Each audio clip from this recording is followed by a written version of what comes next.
found her at dawn, when the forest was still painted in shades of gray and silver. The blood trail led me off the patrol path, bright crimson against white snow. Too much blood for anyone to survive. My wolf howled inside me, sensing death nearby, urging me to turn back. Luna Queens didn't investigate strange blood trails alone. We had warriors for that. We had protocols. But something pulled me forward. Something that felt like destiny wrapped in dread. She was crumpled at the base of an ancient oak, her body twisted at angles that made my stomach turn. Her clothes, once fine, I could tell, though now they were shredded and soaked through, bore the colors of the Shadowfang pack, my mate's sworn enemies. The wolves who had slaughtered his family 15 years ago and left him an orphan with nothing but rage and a crown he was too young to wear. I should have turned around, should have called the warriors and let them handle it, should have let nature take its course with this dying enemy. But then her eyes opened. They were the color of amber honey, those eyes, and they locked onto mine with an intensity that stole my breath. Not the glazed look of someone close to death, but sharp, aware, desperately alive despite the body that was failing her. "Please," she whispered, and the word came out with a spray of blood. "The children, they're still in the village. He's going to kill them all. My name is Sophia, Luna Queen of the Silvermoon pack. And this is the story of how I committed treason to save the life of a woman who should have been my enemy, and how that single choice unraveled a conspiracy that had been destroying innocent lives for 15 years. 3 hours earlier, I had been standing in the great hall of Silvermoon Keep, watching my mate Alpha King Inabai sentence another Shadowfang prisoner to execution. The wolf was barely more than a boy, maybe 19, and he shook so hard I could see it from across the room. "You trespassed on Silvermoon territory." Inibai's voice was cold, absolute. "You knew the penalty. Your alpha sent you here to die." "Please," the boy begged, tears streaming down his face. "I was just foraging. My village is starving. The alpha hasn't sent food supplies in months. We were desperate. Then you should have chosen a different alpha to serve." Inibai made a gesture, and the guards dragged the boy toward the dungeons, toward the execution block that had seen too much use in the 5 years since I'd become Luna Queen. I waited until the doors closed before I spoke. "Inibai, that boy was telling the truth. I could smell it. He wasn't here to spy or sabotage. He was just hungry. He was Shadowfang," Inibai said, not even looking at me. He was reviewing papers on his desk, already moving on to the next matter of state. That's all that matters. He was a child. He was 19, old enough to shift, old enough to fight, old enough to face consequences. Inabai's gray eyes finally lifted to meet mine, and there was something in them that made me cold. Not anger. I could have worked with anger. This was indifference. "Sophia, we've discussed this. I need you to support my decisions publicly. You undermine my authority when you question executions in front of the council. I didn't question in front of anyone. I waited until we were alone. Your face questioned, your posture questioned." He stood, and even after 5 years of marriage, his size still intimidated me. He was 6'5" of pure alpha dominance, built like violence was his first language. "You're the Luna Queen. You need to look like you agree with me, even when you don't. And if I actually disagree, then you keep it to yourself." He moved past me toward the door. "I have a border patrol to lead. We've had 3 Shadowfang incursions this month. Their alpha is getting bold. Or desperate," I said quietly. "If that boy was telling the truth about the food supplies..." "Sophia," Inabai's voice was a warning. "Drop it." He left. And I stood there, in the great hall that had become my gilded cage, wondering when exactly I'd stopped recognizing the man I'd married. My lady-in-waiting, Pania, appeared from the shadows where she'd been tactfully invisible during the argument. She was my closest friend, my cousin, and the only person in the keep who didn't treat me like a pretty ornament that might break. "You're thinking dangerous thoughts," she observed, pouring us both wine from the sideboard. "I can see it on your face. I'm thinking that boy didn't deserve to die. No, but the war between Silvermoon and Shadowfang has been going on for 15 years. Mercy now looks like weakness, and weakness gets alphas killed." Pania handed me a glass. "You know the history. You know what Shadowfang did to Inabai's family. I did know. Everyone knew. The Shadowfang pack had attacked during a peace summit, slaughtering Inabai's parents, his 2 younger sisters, and most of his father's council. Inabai had been 14, hidden in a panic room by his mother's bodyguard, forced to listen to his family die through the walls. He'd inherited a throne soaked in blood and a hatred that had calcified into policy. That was 15 years ago, I said, and it was ordered by the Alpha at the time, who's been dead for a decade. The current Shadowfang Alpha is just as guilty by association. Sophia, you can't fix this. Some hatreds are too deep. Pania squeezed my shoulder. Come on, you're on patrol duty this morning. Fresh air will help. She was right about the fresh air. I shifted into my wolf, a silver-white creature that was smaller than most alphas, but fast and clever, and ran the northern border with my patrol unit. The forest was peaceful, the snow unmarked except by deer tracks and the occasional fox. That's when I smelled it. Blood. Too much blood. And underneath it, something else. Fear, pain, and the distinctive scent of Shadowfang pack. I should have called for backup, should have howled for my warriors, but something in that scent stopped me. It wasn't the smell of a warrior or a spy. It was the smell of someone dying badly. Against every instinct of self-preservation and political wisdom, I followed the blood trail alone. She was younger than I expected, maybe 25, with dark hair matted with blood and a face that would have been beautiful if it wasn't gray with blood loss. Her left leg was bent at an impossible angle, and there were claw marks across her ribs deep enough that I could see bone. Torture wounds. Someone had taken their time with her. Please, she said again, when she realized I was still standing there. The children. He's going to burn the village. All of them. Please. Who? I asked, kneeling beside her despite every warning bell going off in my head. Who's going to burn what village? Alpha Maureen. She coughed, and more blood came up. He found out they were hiding food, sharing with the weak. He said they were traitors. Said he'd make an example. Please. I tried to stop him. I tried to. She passed out, just stopped mid-sentence and went limp. I pressed my fingers to her throat and found a pulse, threadbare and erratic, but there. She was minutes from death, maybe less. The responsible thing, the thing a Luna Queen should do, was let her die and report this to Inabai. Let him investigate the claims about this Alpha Marine and these children. But I'd seen Inabai's investigations. They involved a lot of torture and very few survivors. If this woman was telling the truth, if there really were children in danger, they'd be dead long before Inabai's warriors arrived. I made a choice that would change everything. I bit open my wrist and pressed it to her mouth, forcing my Luna Queen blood between her lips. It was forbidden using our healing blood on enemies, but I watched her drink instinctively, watched color return to her gray face, watched the worst of the wounds begin to close. You're going to live, I told her unconscious form. And then you're going to tell me everything about these children and this Alpha. And if you're lying, if this is some kind of trap, I'll kill you myself. I howled then a Luna's call that would bring my warriors running. But before they arrived, I did one more forbidden thing. I used my Alpha command, the power that came with being bonded to a ruling Alpha, and I ordered her, when you wake, you tell no one what I just did. You tell no one I gave you my blood. Do you understand? Her unconscious body shuddered, accepting the command even in sleep. My warriors arrived minutes later, 6 of them, led by my head of security, Marcus. He took one look at the woman and his face went hard. Shadowfang, he spat. Your Majesty, step away from her. No, she has information about an attack on civilians, children. I stood, putting myself between Marcus and the dying woman. I'm invoking Luna's mercy. She's under my protection until she can be questioned properly.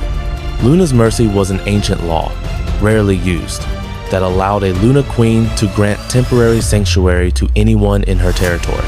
It overrode even an Alpha's execution orders, at least for 24 hours. Marcus looked like he wanted to argue, but Luna's mercy was sacred. Even warriors who'd served my mate for years wouldn't violate it. The Alpha King won't be pleased. The Alpha King will understand when he hears what she has to say. I hope that was true. Take her to the keep's medical wing. Private room, guards on the door. No one speaks to her without my permission. Your Majesty. That's an order, Marcus. He bowed, stiff with disapproval, and gestured for the others to carefully lift the woman. As they carried her away, I stayed behind in the forest, staring at the blood in the snow and wondering what exactly I'd just done. You gave her your blood. Pania's voice came from behind me. She must have followed at a distance. I could smell it from 100 yards away. Sophia, what were you thinking? I was thinking she's someone's daughter, someone's sister, and she was begging me to save children. I turned to face my cousin. What would you have done? Not commit treason, probably. But Pania's voice was gentle, not judging. The Alpha King is going to lose his mind when he finds out. Then we make sure he doesn't find out the blood part. The Luna's mercy is legal. The rest. I took a deep breath. The rest is between you, me, and that woman. And if she betrays you, if this is all a Shadowfang plot, then I'll face the consequences. I started walking back toward the keep. But, Pania, you didn't see her eyes. She wasn't lying about the children. I've been Luna Queen for 5 years. I know what truth smells like. What I didn't tell Pania, what I couldn't quite admit even to myself, was that when that woman's eyes had locked onto mine, something had shifted inside me. Not the mate bond, I already had a mate. But something else, a recognition, a certainty that my life had just tilted onto a new path, and there was no going back to the woman I'd been an hour ago. The woman who'd stood silently while her mate executed hungry children for the crime of trespassing. That woman was gone. The woman woke up 6 hours later, screaming. I was in the medical wing when it happened, reviewing reports while healers worked on her broken body. The Luna Queen's blood had saved her life, but it couldn't heal everything instantly. She'd need weeks of recovery. Weeks we didn't have if her story about the children was true. The village, she screamed, trying to sit up and immediately crying out in pain. Please, someone has to. We know about the village, I lied, moving to her bedside. The healer stepped back, giving us space. Warriors are being sent, but I need you to tell me everything first. Who you are, who this Alpha Maureen is, and why he wants to burn a village of children. Her amber eyes found mine, and I saw the moment recognition hit. You're the Luna Queen. You're mated to Alpha King Inabai. Yes. Then I'm dead. He'll execute me the moment he finds out I'm here. Not while you're under Luna's mercy, he won't. I pulled a chair close to her bed, ignoring the way the healers exchanged nervous glances. You have 24 hours of sanctuary. Use them wisely. Tell me everything. She studied my face for a long moment, as if trying to decide if she could trust me. Finally, she spoke. My name is Cherry. I was Beta of the Shadowfang Pack. Second in command to Alpha Marine. A Beta. I'd saved a high-ranking enemy. Any Bai was going to kill me. Go on, I said, keeping my voice neutral. 3 months ago, our Alpha started changing the distribution of resources. Food, medicine, heating, fuel, everything started going only to the warrior class. The elderly, the children, the disabled, anyone who couldn't fight, they were cut off. Cherry's hands clenched in the bedsheets. I asked him why. He said the weak were draining our strength. That if we wanted to defeat Silvermoon, we needed to focus all our resources on warriors. My stomach turned. He was starving his own pack members. Slowly, some of the families started sharing their rations with the vulnerable, creating secret storehouses, distributing food at night. It was barely enough to keep them alive, but it was something. Cherry's voice broke. Maureen found out 2 days ago. He called it treason. Said anyone who shared resources with useless mouths was undermining the pack's war effort.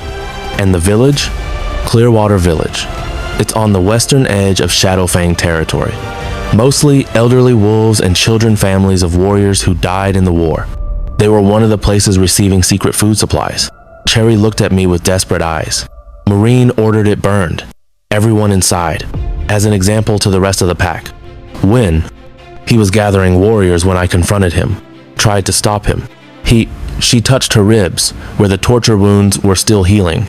He made an example of me instead. Had his guards break me slowly, then dumped me in the forest to die. Said if I wanted to save the weak so badly, I could die with them. I sat back, my mind racing. If this was true and every instinct I had said it was, then I was looking at a humanitarian crisis. An alpha systematically murdering his own pack members. How many children in Clearwater Village? I asked. 37, plus maybe 20 elderly, a few disabled warriors. Cherry's voice was hollow. They're unarmed. They've been living on starvation rations for months. They won't be able to fight back when Maureen comes. 60 people, 60 innocent lives that would be snuffed out to make a point about strength. Your Majesty, one of the healers, an older woman named Helena, stepped forward hesitantly. Even if everything she says is true, they're Shadowfang pack, not our responsibility. And if the Alpha King finds out you're planning to interfere, he'll be furious, I finished. I know, but I'm not asking him for permission. The room went silent. What I was suggesting, acting without my mate's knowledge or approval, potentially sending warriors into enemy territory, was more than just improper. It was treason. Sophia, Pania said quietly from the doorway. I hadn't heard her come in. Think about what you're doing. If you send warriors to Shadowfang without Inabi's approval, he can legally strip you of your title. He could even execute you for treason. I know, and you're willing to risk that for people you've never met? For enemies? I thought about the hungry boy who'd been dragged to the dungeons this morning. About the 5 years I'd spent watching Inabi execute Shadowfang wolves for increasingly minor infractions. About the way I'd been slowly dying inside, suffocating under the weight of complicity. They're not enemies, I said. They're children. And I'm the Luna Queen. My duty isn't just to Silvermoon, it's to protect those who can't protect themselves. That's what Luna's mercy means. That's what this title is supposed to mean. I stood, making a decision that would either save 60 lives or end my own. Helena, get Cherry stable enough to travel. Pania, I need you to gather a team. Not warriors they'll report back to anybody. I need wolves loyal to me personally. Can you do that? Pania stared at me for a long moment. Then she smiled a fierce, proud smile. I can have 20 ready in an hour, maybe 25 if we're lucky. Make it happen. We leave at dusk. I turned back to Cherry. You're coming with us. You know the territory, you know where Clearwater Village is, and you're the only one they'll trust not to be a trap. Your Majesty, I can barely stand. Then we'll carry you. But we're not going in blind, and we're not going without someone who can verify the situation. I moved toward the door, then paused. Cherry, if you're lying to me, if this is some elaborate Shadowfang plot, I will kill you myself. Slowly. Do you understand? I understand, and I'm not lying. Cherry's amber eyes held mine. Thank you for saving me, for believing me, for caring when you have no reason to. I didn't know how to respond to that, so I just nodded and left. The next few hours passed in a blur of preparation. Pania proved as good as her word. By dusk, she'd assembled 23 wolves who were loyal to me rather than anybody. Most were women, warriors who'd been passed over for promotions because my mate preferred male fighters. Some were older wolves who remembered what Luna's mercy used to mean, before the war made everything about revenge. We left in secret, telling the Keep's guards we were going on an extended border patrol. It wasn't technically a lie. Clearwater Village was near the border, just on the wrong side of it. Cherry rode on a stretcher between two of our strongest wolves.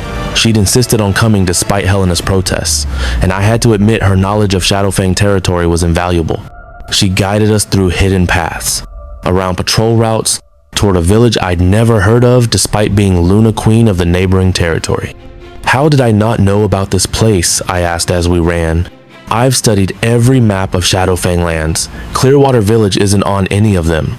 Maureen had it removed from official records 6 months ago, Cherry said, her voice strained from pain. Said it was a drain on resources that served no strategic purpose. The families living there weren't officially exiled, but they weren't officially part of the pack anymore either. They existed in a gray zone, perfect for forgetting about, until he decided to make them an example. Until that, we reached the village an hour after full dark. It was smaller than I'd imagined, maybe 30 small houses clustered around a frozen stream. But I could smell the smoke before we saw the flames. We were too late. The village was burning, Not just one house, all of them. The flames painted the night sky orange. And the screams. Gods. The screams would haunt me for the rest of my life. No! Cherry tried to get off the stretcher, nearly fell. We have to save them. Spread out, I commanded my team. Focus on pulling people out of the houses. Don't engage enemy warriors unless you have to. Lives first, fight second. My wolves scattered. I shifted into my Luna form and ran toward the nearest burning house. The door was barred from the outside. Someone had deliberately trapped them in. I tore through the wooden bar with my jaws and kicked the door open. Inside, I found 6 children huddled in a corner, the smoke so thick they couldn't see the exit. I grabbed the smallest, maybe 4 years old, by the scruff of her neck and dragged her outside. Went back for another, and another. By the time I'd gotten all 6 out, my lungs were screaming and my fur was singed. Around me, my warriors were doing the same. Pania emerged from a house with an elderly wolf slung over her shoulders. 2 of my fighters were smashing windows, pulling out whoever they could reach. But there were Shadowfang warriors here too. About 15 of them standing in a loose circle around the burning village, making sure no one escaped. And in the center, mounted on a massive gray wolf, was a man I recognized from intelligence reports. Alpha Maureen. He was watching his own pack members burn with a smile on his face. Well, he said when he spotted me. His voice carried over the chaos. The Silvermoon Luna Queen herself. How delightfully unexpected. Tell me, Your Majesty, does your mate know you're here? I shifted back to human form, standing in the snow in nothing but my fur, staring down a man who'd just tried to burn children alive. Call off your warriors. Let us evacuate the survivors. Survivors? Maureen laughed. There aren't supposed to be survivors. That's rather the point. These weaklings betrayed me, shared pack resources without permission. They deserve to burn. They're children. They're failures. Drains on my pack's strength. I'm culling the weak to make room for the strong. It's natural selection, Your Majesty. Surely you understand that.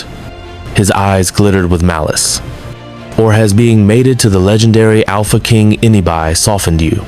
Around us, the rescue operation continued. My wolves had pulled maybe 40 people from the houses, more than I dared hope. But I could still hear screams from inside some of the buildings. Still see shadows moving behind walls of flame. Last chance, I said. Call them off. Or what? You'll fight me? You and your little band of female warriors? Maureen gestured to his fighters. Kill them. All of them. Make it slow. His warriors attacked. What happened next would become legend in both territories. 23 Silvermoon wolves against 15 Shadowfang. We were outnumbered, but we were fighting for children's lives. They were just following orders. Pania took down 2 warriors in the first 30 seconds. 2 of my younger fighters, twins named Sara and Suki, fought back to back like they shared one mind. And I fought like a woman who'd spent 5 years suffocating under her mate's cruelty and had finally found something worth breaking all the rules for. I fought like a Luna Queen who remembered what the title was supposed to mean. It took 7 minutes. 7 minutes of blood and snow and screams. When it was over, all 15 of Maureen's warriors were down, most unconscious, 2 dead when they'd refused to yield. And Maureen himself was pinned beneath my jaws, my teeth at his throat. You're insane, he gasped. Anybody will execute you for this. You've just started a war. Maybe. But at least I'll die knowing I saved children instead of burning them. I pressed down slightly, feeling his pulse race against my teeth. You're under arrest. You're coming back to Silvermoon territory to face trial for crimes against your own pack. You have no authority over me. I'm an alpha in my own territory. You lost that authority when you started burning children. I looked up at Pania. Bind him. Silver chains. I want him conscious for the journey back.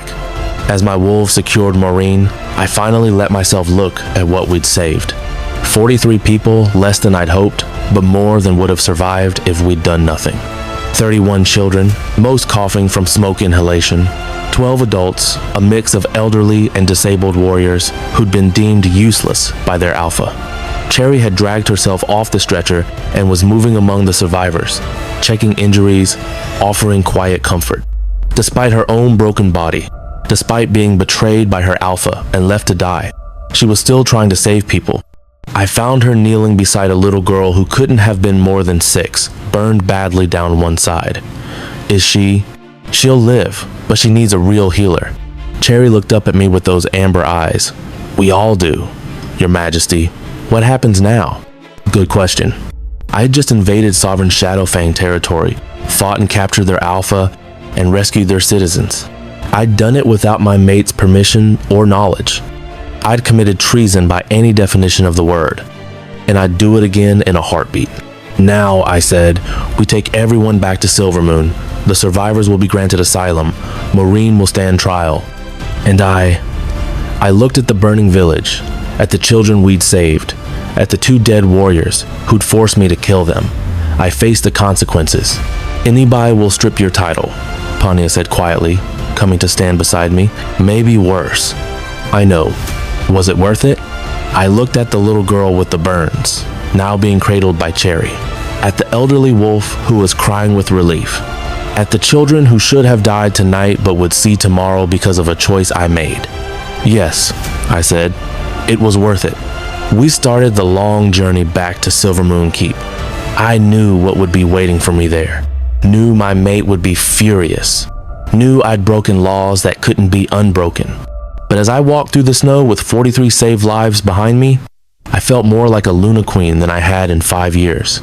Sometimes treason is just another word for doing what's right. We were spotted by border patrols 3 miles from Silvermoon Keep.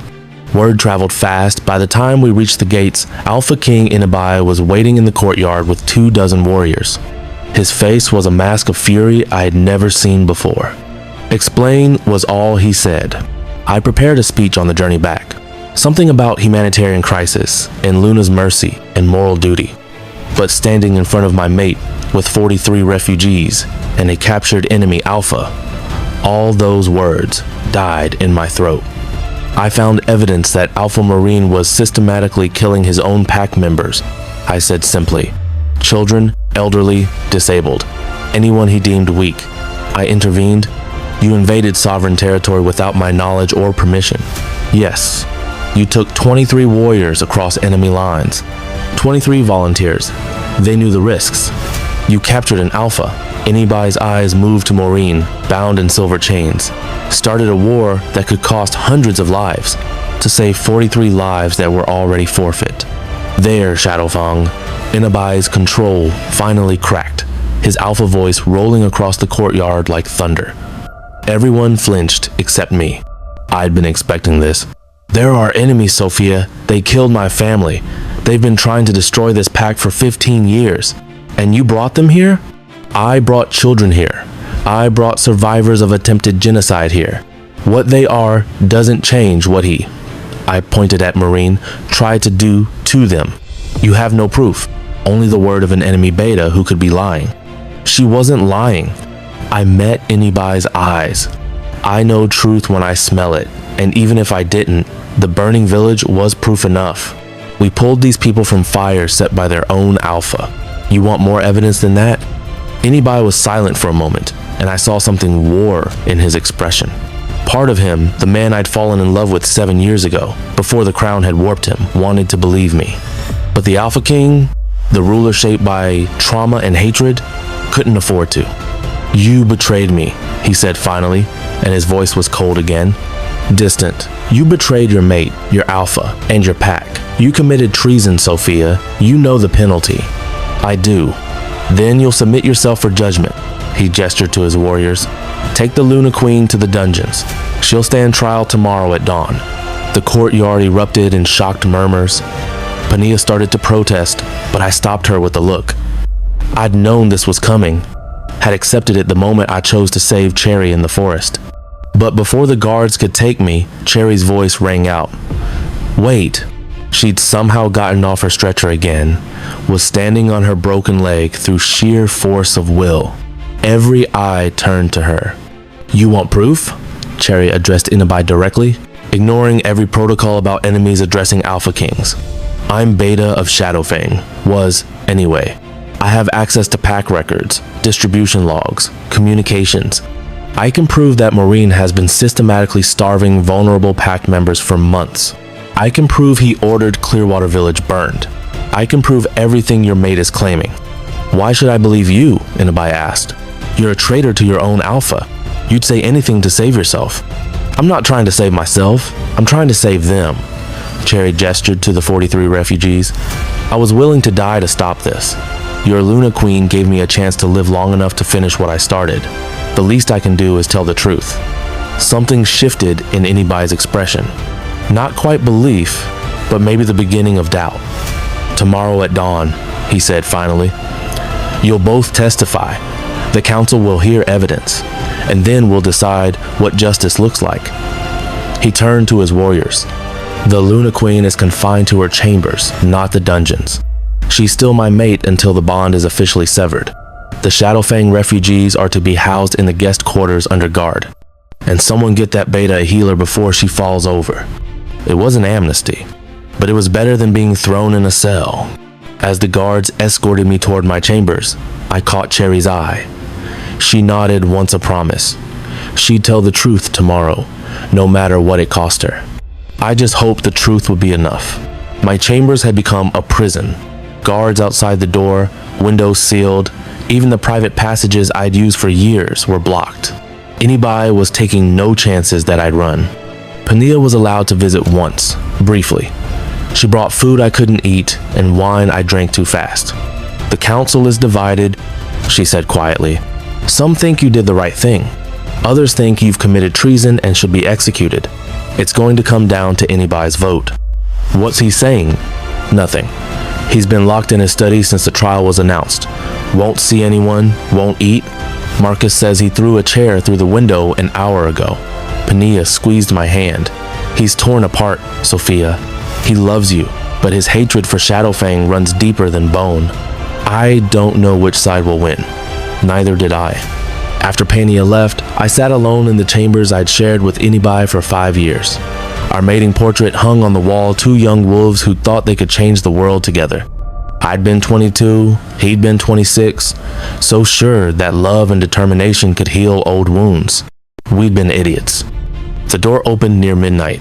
No knock, no warning. Inibai stood there, and for the first time since I'd met him, he looked lost.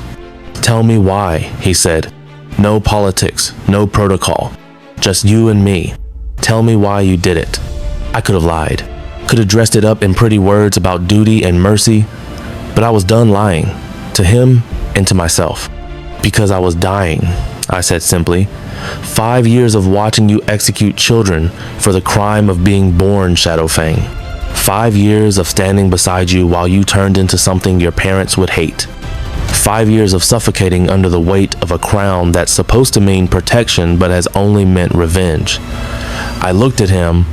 I saved those children because I needed to prove to myself that I still could, that I hadn't become so corrupted by this war that I'd lost the ability to see innocent lives. Inibai flinched like I'd hit him. You think I'm corrupt? I think you're broken. And I think you've been breaking me too, piece by piece, for 5 years. Until I found Cherry in that forest and remembered what a Luna Queen is supposed to be. I stood, moving toward him. Your family's murder was a tragedy. What Shadowfang did to you was evil. But Inibai, at some point, you have to stop letting that trauma run your kingdom. You have to stop punishing an entire pack for what a dead alpha did 15 years ago. They killed my sisters. They were 8 years old. 8 and 6. They murdered children, Sophia. How do I just forgive that? I'm not asking you to forgive. I'm not asking you to forgive. I'm asking you to stop creating more orphans in their names. To stop becoming the very thing you hate. I reached for his hand, and for the first time in months, he didn't pull away. Your sisters wouldn't want this. They wouldn't want you to spend your life drowning in hatred. You don't know what they'd want. You never met them. No, but I know what your mother would want. Because I've read her journals, the ones you keep locked in your study. I know she believed in mercy. Injustice, yes, but tempered with compassion. She believed that strength without kindness was just tyranny, wearing a crown. Inibai's eyes went wide. You read my mother's journals? 3 years ago, when I first started to see what you were becoming, and thought maybe her words could reach you when mine couldn't. I squeezed his hand.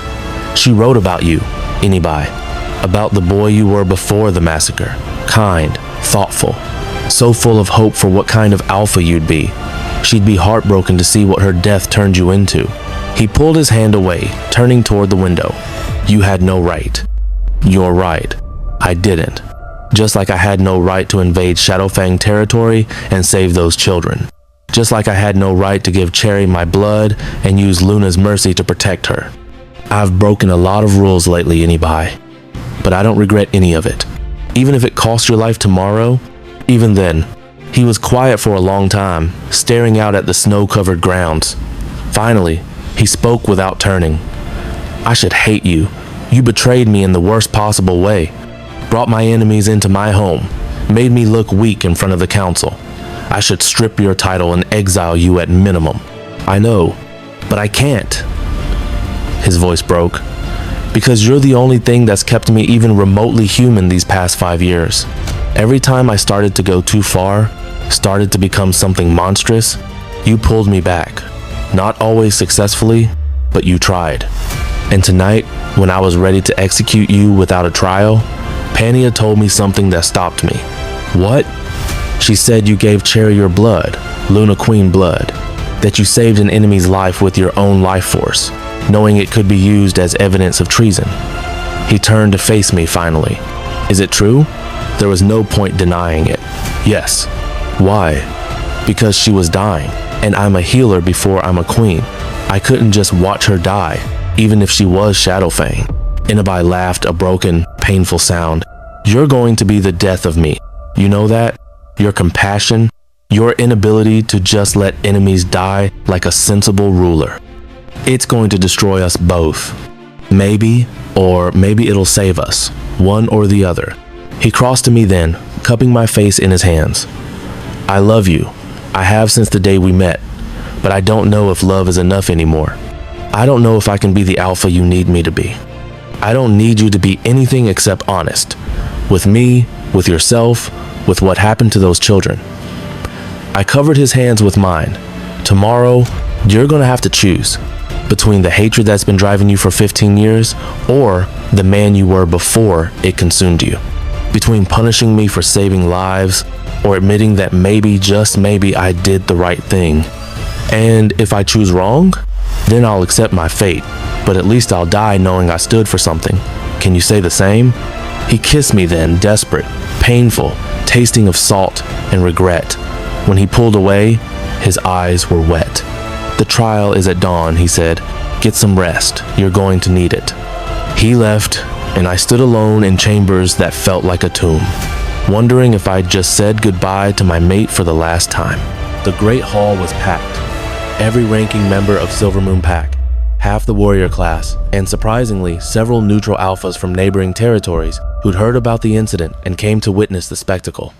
I stood in the center of the hall in formal Luna robes, hands bound with silver cord as tradition demanded for accused traitors.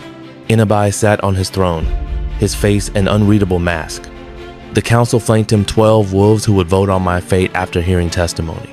Luna Queen Sophia, the head counselor, an ancient wolf named Magnus, intoned. You stand accused of high treason, specifically invading sovereign territory without alpha approval, engaging in unauthorized military action, harboring enemy combatants, and using Luna's blood to heal an enemy. How do you plead? Guilty, I said clearly, to all charges. Shocked murmurs rippled through the crowd. Magnus raised his eyebrows. You don't wish to mount a defense? I did everything I'm accused of. I don't deny it, but I request the right to present context before sentencing. Granted, but I warn you, context rarely excuses treason. I took a deep breath. 3 days ago, I found a dying woman in our forest. She was Shadowfang Beta Cherry, and she'd been tortured and left to die by her own alpha. Before she lost consciousness, she begged me to save children who were about to be burned alive in their village. I chose to believe her. You chose to believe an enemy, Magnus interrupted, without verification, without consulting your alpha. There was no time for verification. And my alpha, I glanced at Inibai, has made his position on Shadowfang wolves very clear. If I'd asked permission, he would have refused. And 43 innocent people would have burned to death while we debated protocol. They were enemies. They were children.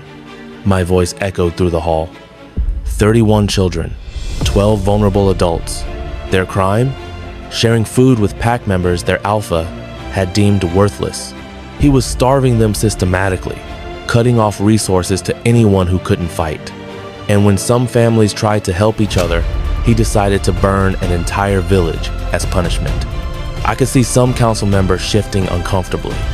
This was hitting too close to home. Silvermoon had its own vulnerable populations, and everyone knew our resources were heavily skewed toward warriors.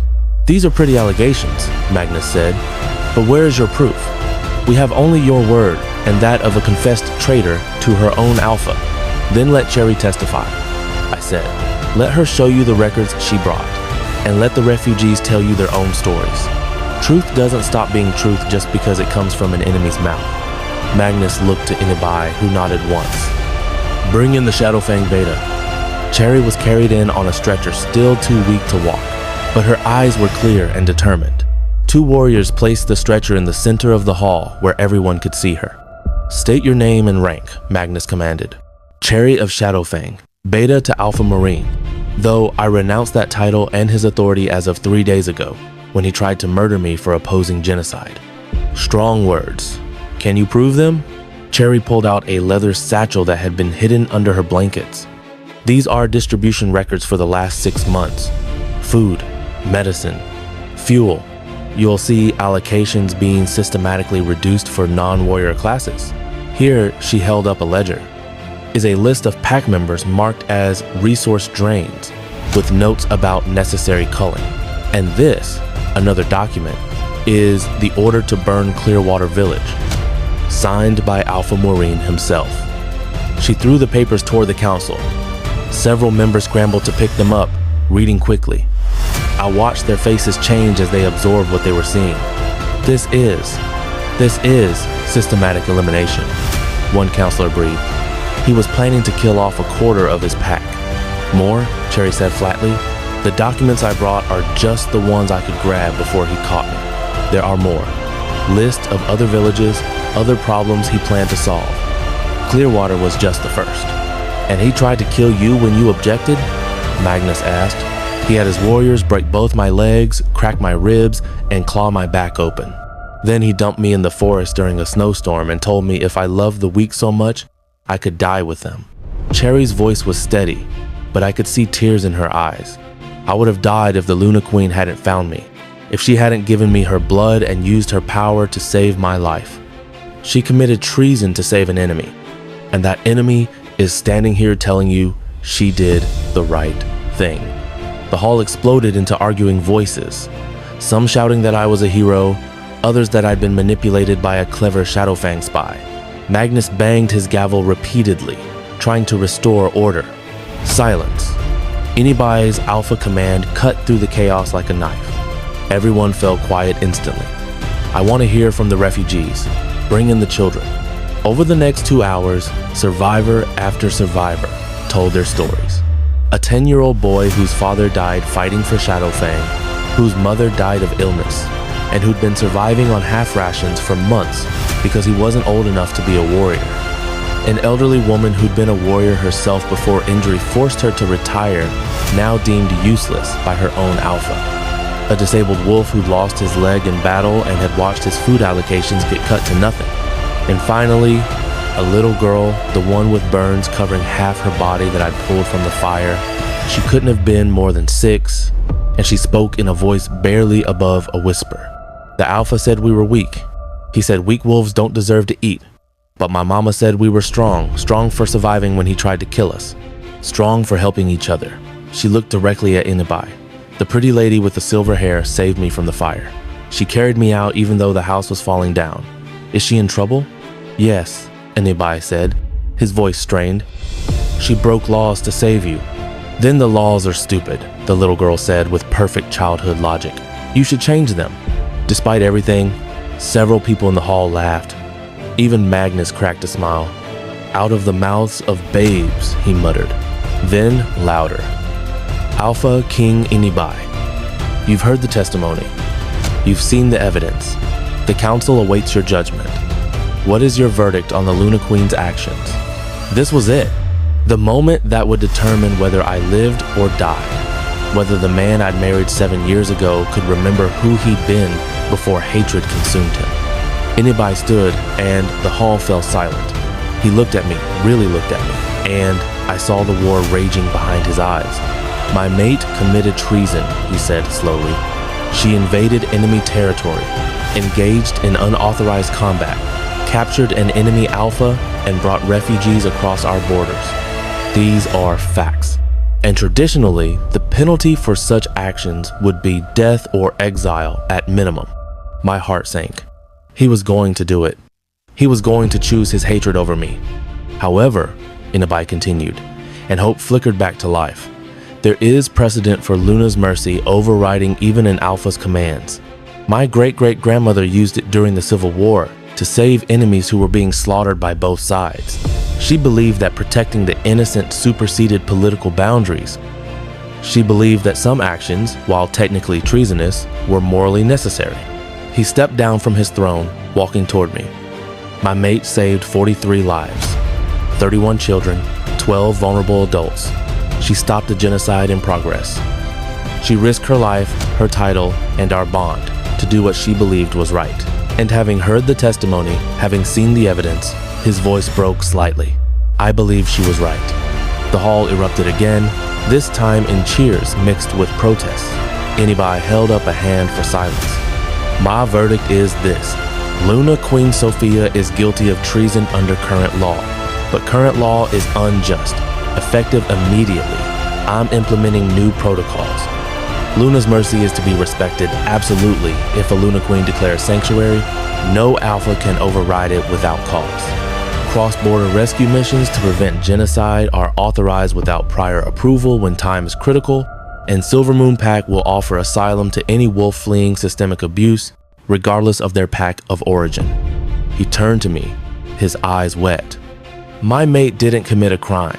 She reminded me what it means to rule with justice instead of vengeance. She remembered what I'd forgotten, that strength without compassion is just tyranny. And for that, she deserves gratitude, not punishment. He removed the silver cords from my wrist himself. Luna Queen Sophia, you are cleared of all charges. Your title is restored, your actions vindicated. And he took my hands in his. I am sorry for the man I've become, for the years I've wasted on hatred, for almost losing you because I was too broken to see what was right in front of me. I couldn't speak, could barely breathe. I'd been so certain he would choose his trauma over our bond. The refugees are granted full asylum, Inibai continued, addressing the council. They'll be integrated into Silvermoon as full pack members with all rights and protections. Cherry, he looked at her. You'll stand trial separately for your actions. But I'm inclined to show leniency to someone who was willing to die to stop genocide. And Alpha Marine, Magnus asked, will stand trial for crimes against his own pack. If found guilty, he'll be executed. And we'll send word to Shadowfang that any of their members who wish to flee his rule will find sanctuary here. Inibai's voice hardened. I've spent 15 years trying to destroy Shadowfang pack. But my mate has shown me a better way. We don't destroy them, we offer their innocent members a choice. Freedom or continued oppression. Let's see how long Marine's rule lasts when his people realize they have options. It was brilliant. Instead of warfare, he was offering a slow erosion of Marine's power. Every wolf who fled would weaken the alpha, and every wolf who stayed would start questioning why. The trial concluded with a vote. 10 of 12 council members agreed with Inibai's verdict. The 2 who dissented were old hardliners who still believed in absolute alpha authority, but they were overruled. As the crowd dispersed, Inibai pulled me aside into a private alcove. I almost lost you, he said quietly. I almost executed the best thing that ever happened to me because I was too broken to see past my own pain. But you didn't. You chose growth over grief. That takes more courage than any battle. I cupped his face. I'm proud of you. Don't be proud yet. I have a lot to make up for. 5 years of cruelty and executions and treating Shadowfang wolves like monsters instead of people. He pressed his forehead to mine. How do I even begin to fix that? One choice at a time. One day at a time. Starting with Alpha Marine's trial. I pulled back to look at him. And Inibai? We need to review every Shadowfang prisoner currently in our dungeons. If any of them were arrested for minor infractions like that boy yesterday, they'll be released, or given the option to join our pack if returning to Shadowfang isn't safe. He kissed my forehead. You've turned me into a reformer. My father would be horrified. Your father would be proud. Your mother definitely would be. Yeah, she would. He smiled a real smile, the first I'd seen in years. Come on. We have 43 new pack members to welcome properly, and a beta to formally offer alliance to, if she's willing to trust us. As we walked back into the Great Hall together, I felt the weight I'd been carrying for 5 years finally lift. This wasn't the end of the journey. We had years of repair work ahead, wounds to heal, systems to reform. But it was a beginning. And sometimes, that's all you need. The weeks following the trial brought changes that rippled through Silvermoon like waves. Inibai, true to his word, began implementing reforms that shocked the pack. First, every Shadowfang prisoner in our dungeons was reviewed. Of the 32 we held, 26 were released. Most had been arrested for minor infractions, trespassing while foraging, crossing borders without permission, existing too close to our territory.